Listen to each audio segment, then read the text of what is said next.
Coming up, we've got your Trinity campus update. And information on what is going on in the Middle East. All this and more right now on Newswave.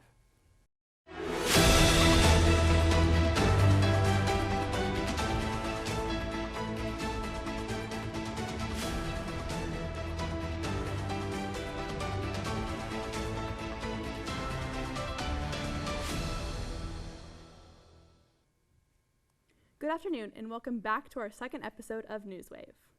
We hope y'all enjoyed the fall break and are wrapping up your midterms. Today is Friday, October 20th. I'm Luke McCauley. And I'm Kayla Reese. During this year's 1869 challenge, Trinity students and alumni donated over $1 million to support the Trinity community of students and organizations. The challenge, which lasted exactly 1,869 minutes, is held yearly with the hopes of gathering donations for Trinity student organizations and programs. This year's event saw over 3,500 unique donations, which shattered the goal set by the Department of Alumni Relations at 3,000. In the 8th year that Trinity has put on the event, previous records of student donations were shattered. One contributing factor to this year's success was the challenge's ambitious advertising campaign. For the 2 days the challenge was up and running, students were encouraged by Instagram stories, organization leaders, and t-shirt giveaways to make a contribution to the challenge. In addition to targeting students and alumni, social media advertising was used to gather donations from the local community. $1 million goes a long way in supporting student excellence here at Trinity, and the excitement surrounding the 1869 challenge has left students and staff optimistic about future fundraising endeavors. After more than 20 years of service, the Trinity community, Trinity University is bidding farewell to one of its most trusted leaders, Gary Logan, the Vice President for Finance and Administration. Logan announced his retirement after more than 20 years of service to the Trinity community. His last day will be May 31st, 2024. As the university's CFO, Logan directs financial planning, business operations, budgeting, the endowment, and various departments, including facilities, HR, IT, special programs, project planning, and the TUPD. My work here has been a true labor of love, Logan says. Quote, "This is an institution like no other, and has been an honor to contribute its financial and administrative success." Trinity will begin conducting a national search this spring to identify the university's next vice president for finance and administration. Logan's retirement is bittersweet, as Trinity says goodbye to a respected community leader, but is also given the chance to celebrate and reflect on his contributions. Last Thursday, October 12th, the Texas Senate has passed a school voucher bill, marking a pivotal movement in educational reform. The controversial Senate Bill 1, championed by Senator Brandon Creighton, proposes education savings accounts, granting families access to $8,000 in state funds. This money is designated for private schooling and related expenses, echoing the previous Senate Bill 8. But this legislation is far from a simple educational upgrade. Critics argue it's a financial drain on public schools that are already grappling with funding shortfalls.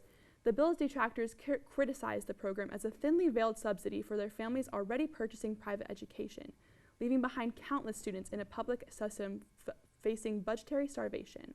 Moreover, there's an outcry over the lack of accountability. Unlike public institutions, private schools aren't mandated to follow federal and state disability laws, nor do they require students to undergo state-administered academic exams. Opponents emphasize this undermines the educational equity and transparency, creating a two-tier system built on inequitable grounds. This past week, a group of Democratic and Republican Senate members stood together with Texas superintendents to voice opposition to the bill. Leander ISD is strongly opposed to any type of voucher, no matter what it's called, and no amount of money the legislature can offer us will change our minds. Amidst the controversy, the bill advances to the Texas House, historically known for its resistance to voucher programs. In the meantime, Texans are left to wonder, will the commitment to public education hold steady, or are the winds of change too strong to resist? We here at Newswave are watching this story closely and will keep you updated on the fate of the bill in the coming weeks. On September 1st, Trinity University partnered with a men's mental health app, Manual, as part of their mental wellness initiative. The purpose of Manual is to help men become empowered and informed to make decisions regarding their mental and sexual health, nutrition, fitness, and more.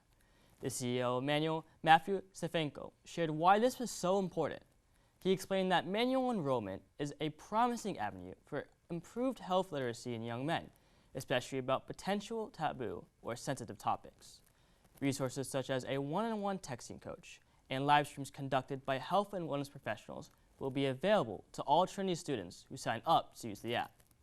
Stefanko announced that both he and Manuel, quote, look forward to working with Trinity University to meet young men where they are to help them thrive on campus and beyond.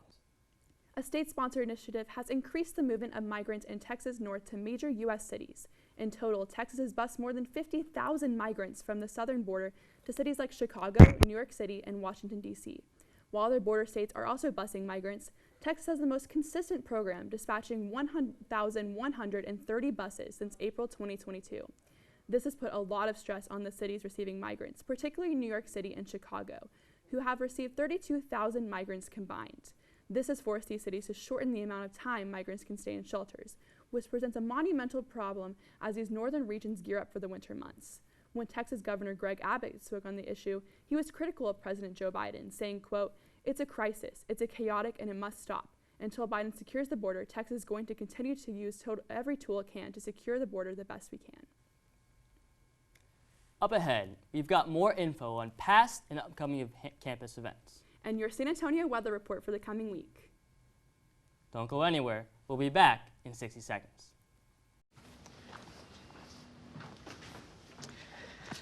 All right.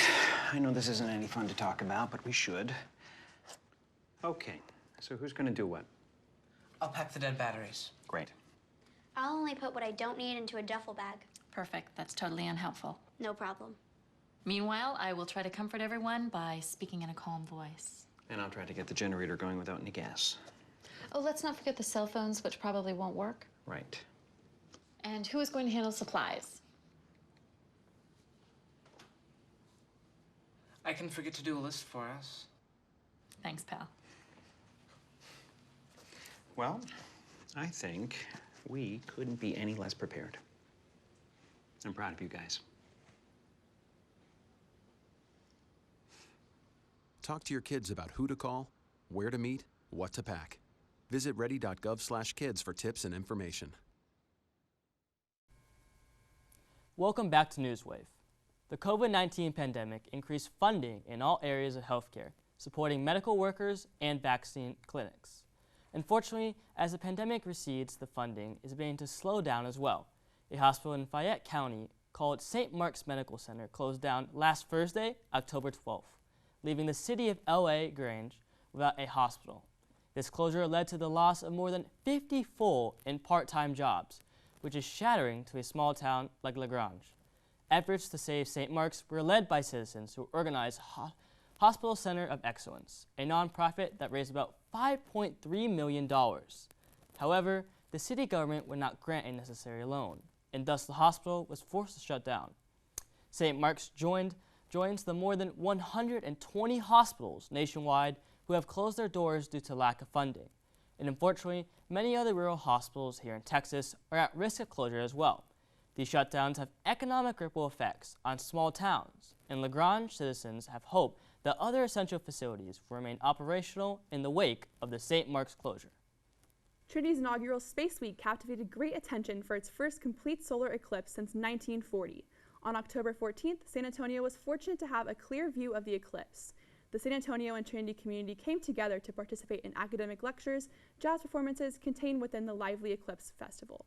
This captivating event served as an interdisciplinary initiative that aimed to bring people from all backgrounds together and deepen public knowledge on space science.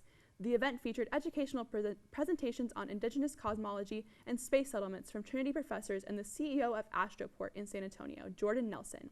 A triple major at Trinity said, quote, "It's nice that as someone who doesn't know physics, I can come and learn in an environment that is acceptable and appreciative of amateurs and people who don't study this stuff." Though its interdisciplinary approach to the eclipse, Space Week was a fun learning opportunity for those who enjoy.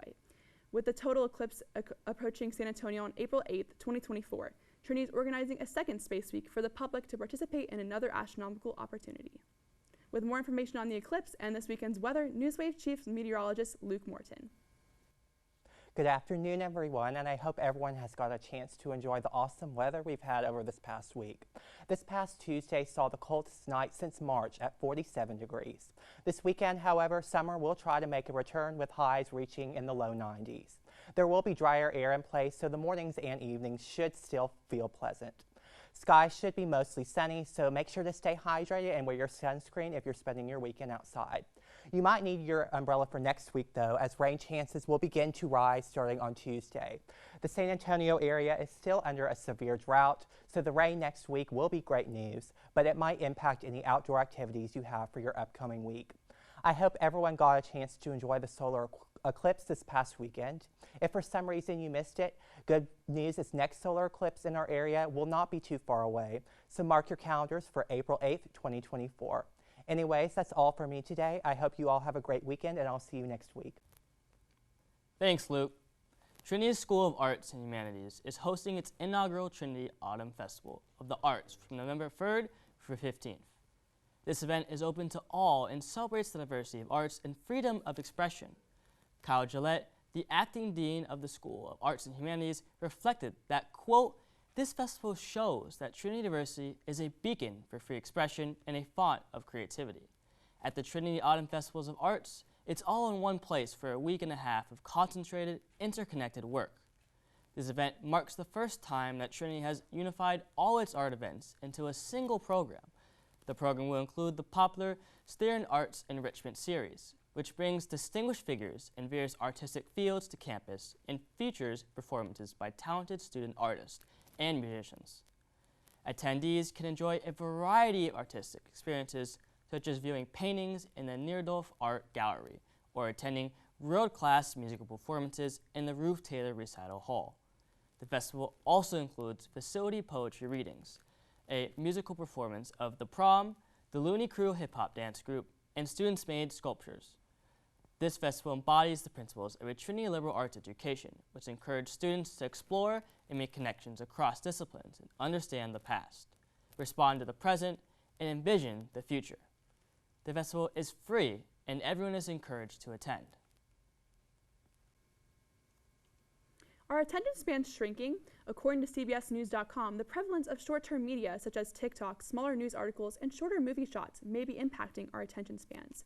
Attention researcher Gloria Mark points out that attention spans have shrunk from 2.5 minutes on screens in 2023 to approximately 47 seconds today. This has considerable negative effects on users, including more errors, longer task completion times, and increased stress. The cause of this distractibility is largely attributed to technology, particularly smartphones and social media. However, psychology professor James Cutting suggests that we have simply become more adept at processing visual material and that our attention spans remain stable. By analyzing the urge to switch tasks and setting daily goals, individuals can improve their ability to maintain focus. Despite the fears it inspires, rapidly advancing technology is here to stay, and our consumption of it must be flexible as new information surfaces on how it impacts our attention. Still coming up, we've got stories on the Middle East and the ongoing power struggle in the U.S. House of Representatives. We'll be back right after the break.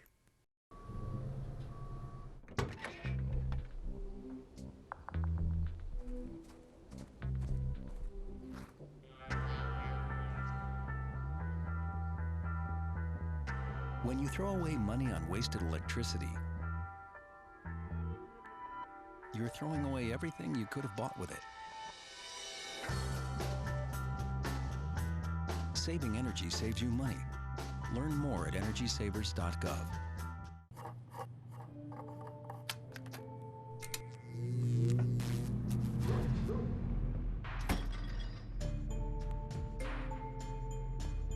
Traditional light bulbs actually generate 9 times more heat than light. Switch to Energy Star light bulbs, and you'll realize just how much cash you were really burning through. Saving energy saves you money. Learn more at energysavers.gov. Welcome back to Newswave. Last Sunday, the Herat province in northwestern Afghanistan was hit by 2 powerful earthquakes. These disasters come at a particularly sensitive time in Afghanistan, as the nation has experienced 3 major earthquakes in the past 8 days, resulting in the loss of more than 1,000 lives. The tremors, measuring magnitudes of 6.3 and 5.4, struck the province at 8 a.m. local time, with an approximate depth of 6 miles. According to the U.S. Geographical Survey, the epicenter was situated roughly 20 miles northwest of Herat City, the provincial capital and major economic hub near the Iranian border. At least 2 individuals lost their lives, and over 150 others sustained injuries during Sunday's earthquakes. This episode marked a tragic culmination of a devastating month in Herat, beginning on October 7th when 2 earthquakes struck the region. According to the United Nations, the earthquakes have killed approximately 1,300 people and injured nearly 1,700 more, marking the deadliest natural disaster in the country in decades. Residents are grappling with the seemingly relentless wave of quakes, some choosing to leave the province entirely, while others remain unsure what action to take in the aftermath of these tragedies. In our first episode of the season, we covered the removal of former Speaker of the House, Kevin McCarthy. Over 2 weeks later, the legislative body has yet to replace McCarthy. This morning, around 10:30 a.m., Representative Jim Jordan failed to receive enough votes from the House of Representatives' top leadership position. In the third failed vote of this week, Jordan's Speaker bid was rejected by a group of mainstream Republicans who were hesitant to support the ally of former President Donald Trump. According to APnews.com, Jordan went into this morning's vote quite confident, insisting in a press conference that, quote, "The American people are hungry for change." Former Speaker McCarthy stood in the chamber this morning to nominate Jordan for the position and emphasized the importance of electing a speaker. McCarthy's attempt to reunite his party was reportedly met with laughter from the Democratic side of the aisle. Last night, House Republicans drafted a temporary plan to nominate interim Speaker Patrick McHenry to bring the House of Representatives back into session. That plan was rejected by Jordan's allies, who instead sought another chance to put Jordan in power. The Ohio representative has received less votes with each attempt at the position, and as of 1:06 p.m. this afternoon, Jordan has officially lost his status as a nominee at the internal party vote. The House of Representatives entered its 3rd consecutive week without a speaker, as events in the international community have emerged that require immediate action from Congress. Hamas is the militant group that governs the Gaza Strip, a Palestinian territory within Israel. The ownership of this land has been a source of contention between the 2 groups since Israel's inception in 1948. This contention reached a breaking point on October 7th as Hamas initiated one of the largest attacks against Israel in the last 50 years. According to the latest figures from New York Times, quote, at least 1,400 Israelis were killed in the surprise assault. Following the shocking offense, Israel has unleashed a campaign of airstrikes on the Gaza Strip, which have killed more than 2,800 Palestinians. Additionally, Israel has reported mobilized 360,000 military reserves. These reserves, along with other troops, are currently amassing at the border between Israel and Gaza.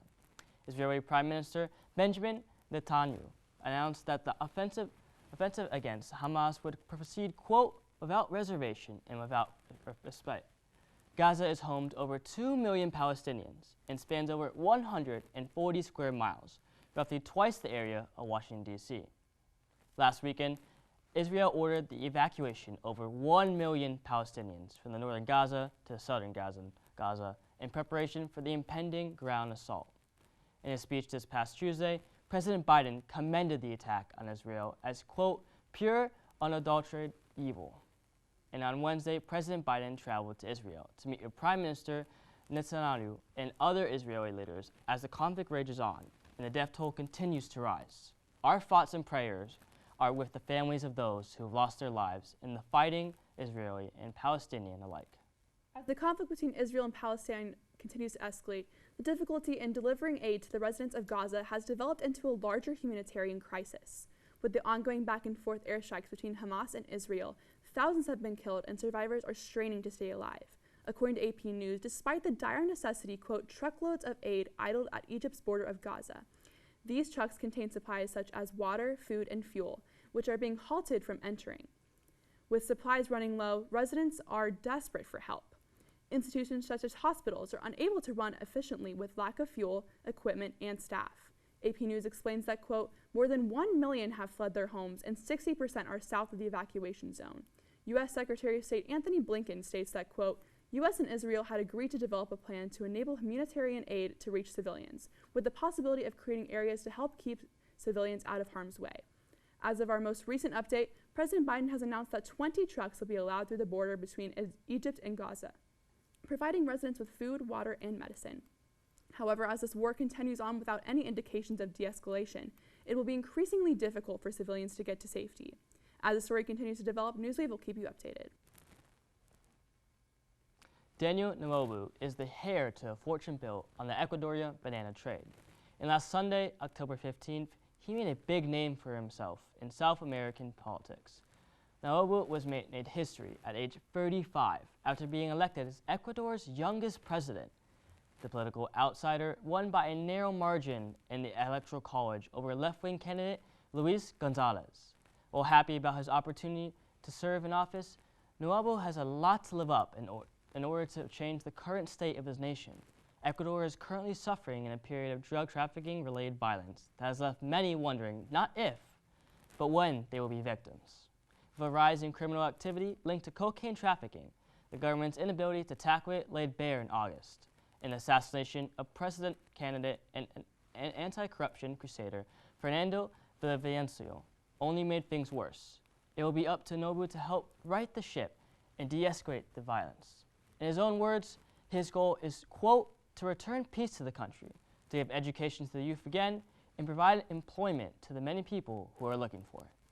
To finish out this show, we'll discuss President Biden's re-election campaign fundraising goals.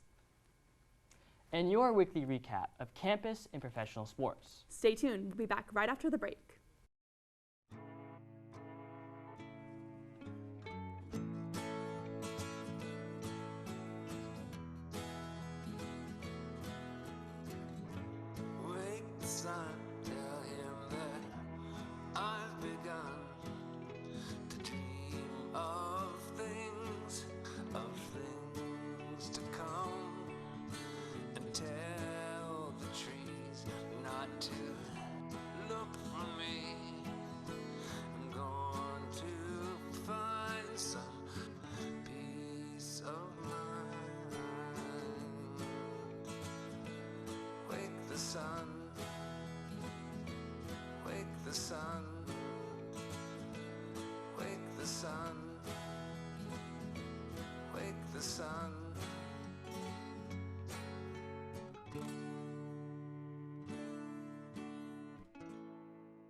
This past weekend, Saturday Night Live returned for the first time since April for its 49th season. Spurred by the writer's strike, the show's 6-month hiatus finally came to an end with Pete Davidson's cold opening regarding the Israeli-Hamas war. According to CBSNews.com, the comedian and former SNL cast member spoke about the death of his father, Scott Davidson, a New York City firefighter who died in attacks on the World Trade Center, and recalled the relief he found in comedy. Davidson said, quote, "My heart is with everyone whose lives have been destroyed this week. But tonight, I'm going to do what I always have done in the face of tragedy, and that's try to be funny." On another note, Taylor Swift, who made an unannounced cameo introducing the evening's musical guest, became a running thread throughout the night's ensuing comedy sketches. This comes for the most part because of her rumored relationship with Kansas City Chiefs tight end Travis Kelce, who received a surprise cameo of his own during a sketch with SNL veteran Kenan Thompson. Thompson also premiered a hilarious impression of the University of Colorado's celebrity football coach Deion Sanders, also known as Coach Prime. Speaking of football, here's your look at sports with Caleb Reed. Hello everyone and welcome back to sports. My name is Caleb Reed and let's get started. As you might have noticed, last week we didn't have a broadcast due to the fall break, and the same was true for Trinity football, who had a week off after defeating Center College 31-3. This week they go on the road where they will play Southwestern University and the Pirates in an in-state rivalry game up in Georgetown, Texas. That game kicks off at 1 p.m. tomorrow, and their next game will be a home matchup against Millsaps on the 28th. Volleyball had a tournament over the weekend break and got 3 straight wins, dropping only 1 set in their 3-game sweep against SCAC rivals. The team won 3-1 against St. Thomas, 3-0 against Southwestern, and 3-0 against Texas Lutheran. The team now climbs to a 21-3 record on the year, and they are currently playing a tournament in Shreveport, Louisiana. Women's soccer took a weekend sweep as well, winning both of their games against SCAC opponents. They defeated Southwestern on the road with a 4-0 win and then took a tight 2-1 victory over Texas Lutheran over in Seguin. Men's soccer only had one game on the weekend, but it was a victory nonetheless as they defeated Schreiner 3-1 in Kerrville on Saturday. Both the men's and women's swim teams also had their first meet of the season in Colorado Springs over the weekend with 2 days of competition on Friday and Saturday. Finally, cross country traveled up to Augustana College in Illinois to take part in the Augustana Invitational, where they experienced some mixed results in a field that featured 40 other teams. Meanwhile, in professional sports, the NFL season has rolled on to some major upsets through 6 weeks, with every team taking a loss so far this year. In addition to some massive upset games last weekend, the league standings have seen a pretty big surprise. The NFC East and West are fairly in line with what we expected at the start of the season, but the North and South are a completely different story. The Detroit Lions are riding a 4-game winning streak and currently sit at 5-1 on top of the North, while the Chicago Bears, who are highly touted during the offseason due to their big free agent moves, sit at 1-5. Meanwhile, the South is seeing what can only be described as a professional sports bar fight, with 3 teams tied at 3-3 or 3-2 records, but the Carolina Panthers have struggled at an 0-6 season record that is the worst in the NFL. Over in the AFC, the Miami Dolphins are taking control of the East, with the Buffalo Bills hot on their tails, which is a reversal of what many preseason predictions had. The West has seen the Kansas City Chiefs take an expected commanding early season lead over the rest of the division. That includes the 1-5 Denver Broncos, who were on the receiving end of a brutal 70-20 blowout against the Dolphins. Similarly to the NFC, both the AFC North and South are close fights, with both divisions featuring an almost tied standings heading into Week 7 of the season.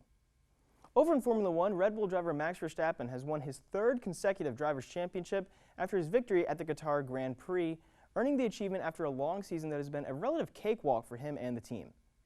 Verstappen earned his title after the results of the sprint race on Saturday, October 7th. Verstappen and the F1 circus returned to the USA this weekend, and more specifically Austin, Texas, for the United States Grand Prix at the Circuit of the Americas. Verstappen was the winner last time F1 traveled to Texas and will hope to continue this trend to extend his impressive win total on the season so far. Finally, in baseball, all eyes are on the state of Texas for the American League Championship Series.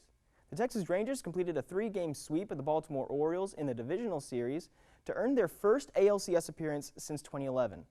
The team has broken numerous postseason records, particularly from their pitching staff, including closer Jose Leclerc, who has closed out every playoff game so far this year and has been a great force from a bullpen that really struggled during the regular season.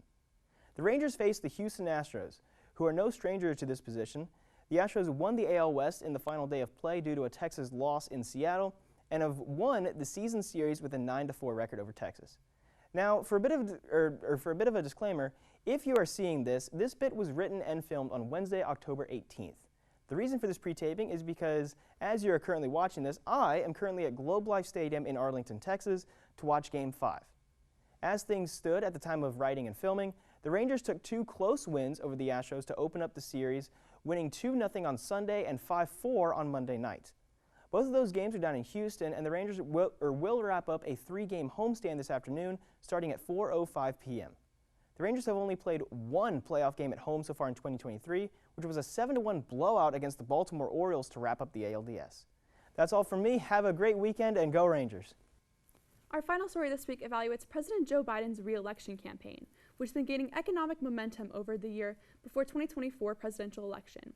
President Biden has raised over more than $71 million for his re-election campaign and the Democratic Party in the 3rd fundraising quarter of the year, substantially surpassing former President Donald Trump and other GOP candidates combined. Campaign co-chair Jeffrey Katzenberg told CNN the figures exceeded the high bar goals the campaign set for the July to September period, which is typically a sluggish time to raise money. In comparison, President Trump had only raised roughly $45.5 million this past quarter. Katzenberg believes that this data shows, quote, actions speak louder than words, and what this result is really not about the vibes, not the feelings, not the angst, not the tea leaf reading. It's concrete proof that the Beltway chatter, the cable talking heads, once again have gotten this wrong. They underestimated Joe Biden. That's all the time we have for this week. Thanks for tuning in. Be sure to catch our Halloween episode next Friday, October 27th. I'm Kayla Reese. And I'm Luke McCauley. See y'all next Friday.